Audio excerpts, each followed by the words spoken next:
रामकृष्ण हरी मंडळी.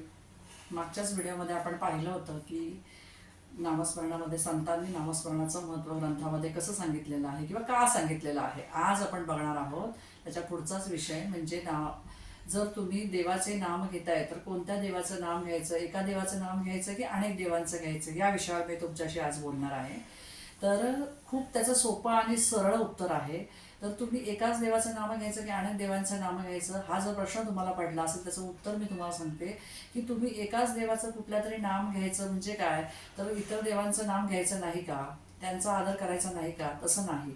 जर एकाच देवाचं नाव घ्यायचं असेल तर ते कोणतं, तर तुम्हाला कोणताही विठ्ठल असू दे, श्रीकृष्ण असू दे, शंकर असू दे किंवा मग दत्तगुरू असू दे. त्याचबरोबर तुम्हाला असं वाटत असेल की मी रामाचं नाव घ्यायचं, हे जे तुमच्या मनाला सोपं वाटेल, जे तुमच्या मनाला श्रद्धादायी वाटतंय ते तुम्ही ते एकच नाम घ्यायचं. त्या नामाचा तुम्ही भक्तिभावाने, श्रद्धेने, सातत्याने तुम्ही त्याच्यावर ते नाम मुखातनं काढत राहायचं. तर तुम्हाला काय होईल, त्याच्यामुळे तुमचं सातत्य टिकून राहील. म्हणजेच काय की तुमचं मन हे एका नामाने चलविचल होत नाही. एक नाम मुखामध्ये ठेवलं, समजा तुम्ही विठ्ठल विठ्ठल ठेवलं, तुम्ही रोज उठलात, एक रोज 10 मिनटं 15 मिनटं नामस्मरण केलं, कोणाचं केलं तर देवाचं, विठ्ठलाचं केलं, तर तुम्हाला खूप फरक पडतो की तुम्ही विठ्ठलाच्या एका नामाशी, विठ्ठलाच्या नात्याशी, विठ्ठल या देवाशी, पांडुरंगाशी एकरूप होता. आणि म्हणण्याचा उद्देश एवढाच आहे की सगळे देव, की इतर सगळे जे देव आहेत आपल्या हिंदू धर्मामध्ये, जे देव आहे, देवी देवता आहेत, ही सगळी परमेश्वराची रूपं आहेत, वेगवेगळी रूपं आहेत. त्यामुळे कुठल्या देवाचं घ्यायचं, ह्या देवाचं घेतलं तर तो देव नाराज होईल का, अशातला काहीही भाग नाहीये. तुमच्या मनाला जे समाधानकारक वाटेल, तुमच्या मनाला जे सोपं वाटेल, तुम्हाला वाटेल की मी ह्या देवाच्या नामामध्ये मी समाधानकारक आहे, तर तुम्ही नक्की त्या देवाचं घ्या. मी तुम्हाला त्याच्यामध्ये एक उदाहरण सांगेल की एखादा मुलगा आहे, रोज एका विषयाचा अभ्यास करतो, उदाहरणार्थ मराठीचा अभ्यास करतोय आणि त्याला मराठी विषय खूप आवडतो, तो रोज त्याचा अभ्यास करतो, सातत्याने करतोय आणि त्याचा इतका अभ्यास त्याच्यामध्ये चांगला होतो, ते इतका तो हुशार होतो त्या विषयामध्ये ना, त्याला काहीही विचारला प्रश्न तर तो पटकन सांगतो. तेच जर त्याने 5-5 मिनिटाला जर विषय बदलले तर त्याच्या डोक्यामध्ये काही राहील का? अजिबात राहणार नाही. तसंच आपल्या देवाच्या नामाबद्दल आहे.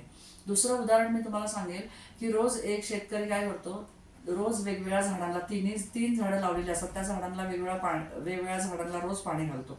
आज एकाला घातलं, उद्या दुसऱ्याला घालतो, परवा तिसऱ्याला घालतो. काय होतं त्याच्यामुळे, तिन्ही झाडं एका वेळेला अजिबात वाढणार नाही. तेच जर त्याने नियमितपणे एका झाडाला एकदा पाणी घातलं, त्याला खत घातलं, त्याला चांगलं वाढवलं, तर ते काय होईल, तर ते चांगलं रोपटं होईल आणि त्याचं पुढे फळ होईल. नाहीतर मग त्या तिन्ही झाडांमध्ये कोणाचीच वाढ व्यवस्थित होणार नाही.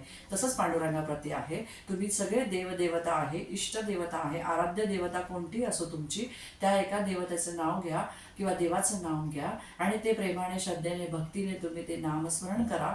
तुमचा भाव महत्त्वाचा आहे, तो पांडुरंगाप्रती पोहोचत असतो किंवा पांडुरंगाप्रती पोहोचणं महत्त्वाचं आहे. आणि त्यावेळेस तुम्ही एकाग्र चित्तेने नामस्मरण करताना त्यावेळेस तुमचं मन हे इतरत्र भटकत नाही, एकाच नामावरती स्थिर राहतं, मन चलबिचल होत नाही.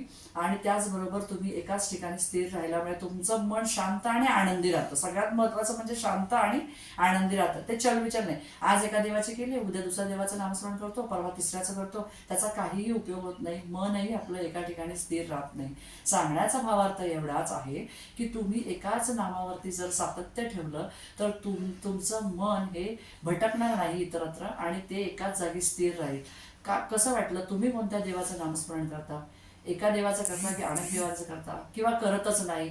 आणि जर करत नसाल तर मी तुम्हाला आज सुचवेल की तुम्ही नक्की आजपासून त्या देवाचं, कुठल्याही तुमच्या आराध्य देवतेचं जे तुम्हाला आवडतंय ते नाम घ्यायला सुरुवात करा. आणि सुरुवात केल्यानंतर मला कमेंटमध्ये सांगा की आम्ही सुरुवात केलेली आहे. आपण नक्की कमेंटचं उत्तर देऊ. कसा वाटला माझा हा व्हिडिओ आत्ताचा? जर व्हिडिओ आवडला असेल तर लाईक करा, शेअर करा आणि हो, चॅनल नवीन आहे, चॅनलला सबस्क्राईब करा.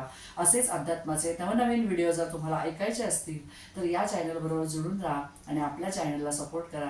भेटून नवीन एका व्हिडिओमध्ये नवीन एका विचारांबरोबरती. रामकृष्ण हरी मंडळी.